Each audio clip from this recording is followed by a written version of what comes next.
Oh, Jade. Well, the first thing is, this is kind of a reoccurring theme, is she's never used her staff more. It's a lot of her moves now use the staff. She does a lot of moves where she uses the staff along with punching and kicking.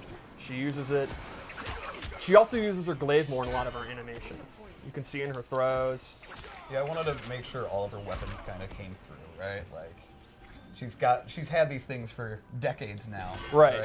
And you'd often see her use them in like 2 different moves. And right.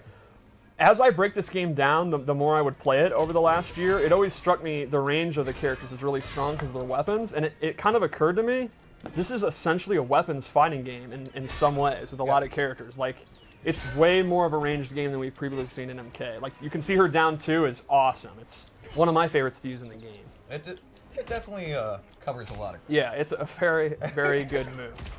So I'll go over just a few of her normals that I think are core. I think her back 2.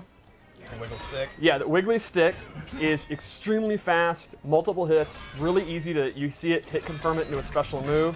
Good damage. It's an awesome whiff punisher. Oh yeah, and I mean it's definitely there to keep the distance, right? Exactly. Like I have this much space at all times. When she's hovering around this range, if you think you're going to hit a button or whiff an attack, you're in a lot of trouble. Yep. It is a high, so if they do like a down 4 under it or they can duck it, it's going to whiff, but it's awesome for controlling this upper level, like chest area space. There's some really incredible stuff just with how the staff moves. Like, the animators, like, just a lot of the moves that the staff makes, the little just micro moves are so visible and cool. Shoutouts too to the audio team. I love the clank, clank, clank the staff moves make. So another one I wanted to show is her forward 2, which is a big long-range overhead. This is actually relatively slow. It's over 20 frames, and I think if you're really looking for it, you can see it. But if you're not ready, if you're crouch blocking for other reasons, you know, you think she's going to down 4 or whatever, she can hit you with it. Yep. She's not going to get a pop-up. She's going to have to just do the full string, or she's going to have to just commit to doing the shadow kick. But it's a pretty good overhead with a lot of range. And I think it kind of complements what you were saying about her back too. Right. Like, a lot of times I'll kind of hover around this range, they're looking for this, they're focused on that, and she can just kind of dash up and throw, or do a jump in, and it's kind of a move that keeps you thinking at all times. She's like a mid-screen character. Exactly. Yep. Another one that complements that is her forward 3, which is one of her kick strings. It's this full thing. Now this is a great low. She can actually hit confirm it and go into a special move. If she sees that it's blocked, she can stay safe and not finish it. If she thinks they're going to try to interrupt, she can complete the string. That heavily complements her forward 2, and it's significantly faster. It's just an overall great low attack. So if they're sitting there hyper-focused on this, they also have to worry about this. And again, that sets up jumping back, walking back and zoning, doing a jump in. She really controls like that start of the range space really, really well. Yep.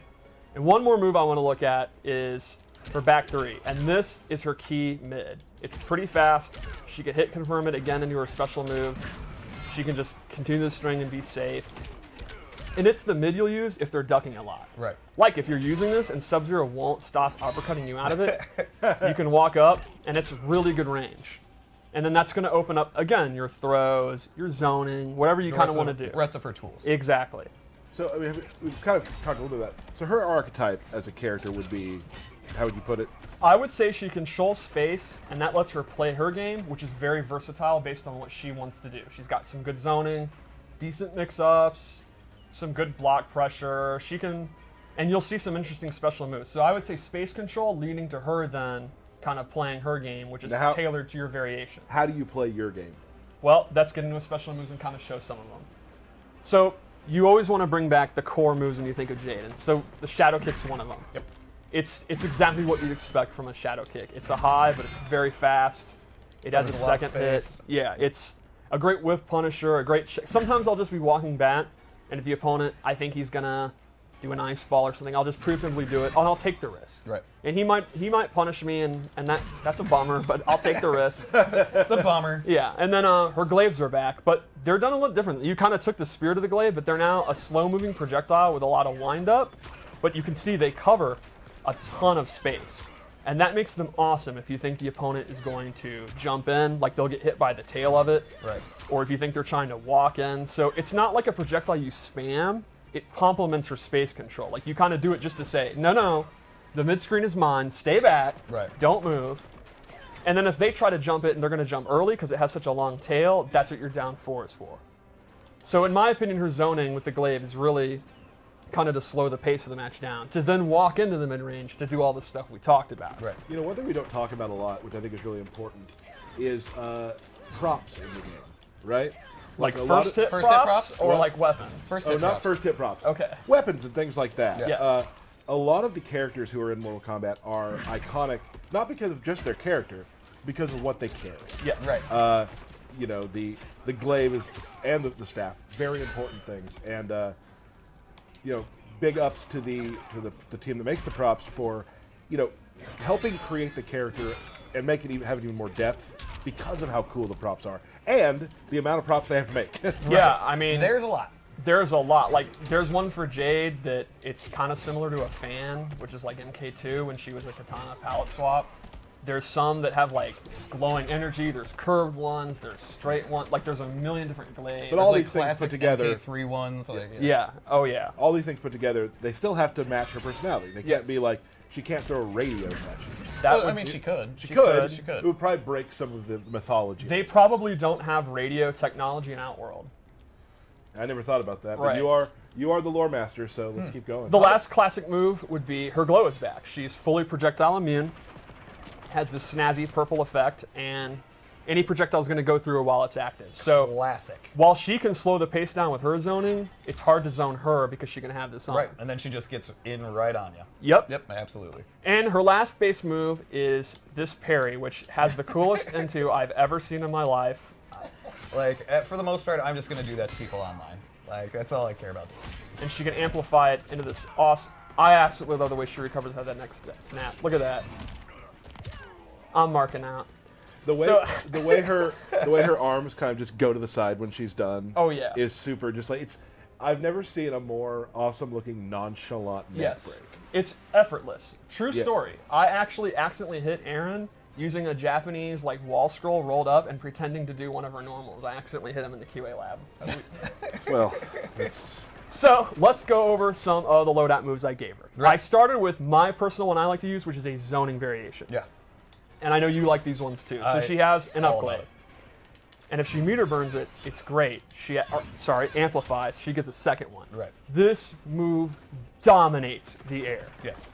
If you want to jump, if You you're can't. you are in a lot of trouble. And they stay up there for a while too, right? So I mean, Oh, it's yeah. like you're being pushed down for And quite some time. She's not controlling them, so No. she's free to do these, and the arc is automatic. And then, if you're hit, you can see you get a big hit reaction. You can go for shadow kick and stuff like that. Yep. I love this move.